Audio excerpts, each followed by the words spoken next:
Hi, my name is Louisa del Rio. I am a student at Boston University studying hospitality. I'm here today to talk about sexual assault on college campuses and focusing back on how it impacts industries and how it impacts the employees from a managerial perspective, and also kind of from then I'm going to talk about college campuses and how it affects students and how administration handles it. So in a specific case recently, University of Virginia had a few kind of exposures of sexual assault. One case, a girl, Jackie, who is kind of new to school, experienced sexual assault from a group of fraternity members in Phi Psi, which is a fraternity there, and they kind of have this vulgar kind of culture about themselves that a lot of girls are experienced to. One of their chants that they'd share, I'm just going to read a little brief snippet of, is from Rugby Road to Vinegar Hill, we're going to get drunk tonight. The faculty's afraid of us, they know we're in the right. So fill up your cups, your loving cups, as full as can be. As long as the love and liquor last, we'll drink to you of thee. So again, this girl Jackie, so that was kind of one of their chants. So again, this girl Jackie, who was a freshman at UVA, went to one of the fraternity houses with all kind of means to have a date with her boyfriend or boy, and then was viciously raped for 3 hours by 5 of the members.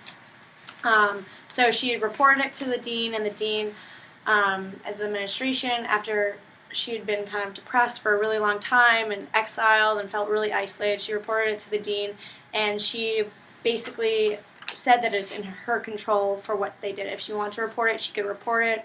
Otherwise, kind of, she can be there for confidentiality purposes and seek help, but the dean could not take any action herself. And one of the questions Jackie raised was, why, if there's so many rapes prevalent on the University of Virginia campus, and why have they been reported, then why are they not shown? And the dean said, well, nobody wants to go to a school where there's sexual assault. They don't want that on their name. So that's kind of one example, and then I'm going to go into kind of the HR topic. So unfortunately, this aspect kind of shows the denial of administration. So according to Carol Smith and Jessica Lee in an article about colleges, they state that universities tend to have fragmented reporting channels rather than centralized system where a student knows to come to. So, as stated in the Clarity Act, schools are required to report sexual statistics to the Center for Public Health Integrity. However, according to the analysis, there is a wide discrepancy between official numbers, university reports, and the numbers seen by campus community sexual assault counseling centers. So this kind of shows that there is a huge problem between students and how they're communicating with their administration, how the administration are communicating to the public. Now, a lot of things are just put under the rug, which raises an ethical problem. So this doesn't just happen in college campuses. This also happens in workforces all the time. It's hard to. Sexual assault is kind of a subjective topic. You don't really know what is considered sexual assault and what isn't considered sexual assault. According to the U.S. Equal Employment Opportunity Commission, the EEOC, sexual harassment occurs when submission or rejection of this conduct explicitly or implicitly affects the individual's employment, unreasonably interferes with an individual's work performance, or creates an intimidating, hostile, or offensive work environment. So, for them, some of the situations are unwanted jokes, gestures, offensive words on clothing, and unwelcome comments or repertoire, touching, any other bodily contact such as scratching, patting, repeated requests for dates that are turned down, or unwanted flirting, transmitting or posting emails or pictures of sexual or other harassment-related nature, displaying sexually suggestive objects, pictures are posted, playing sexually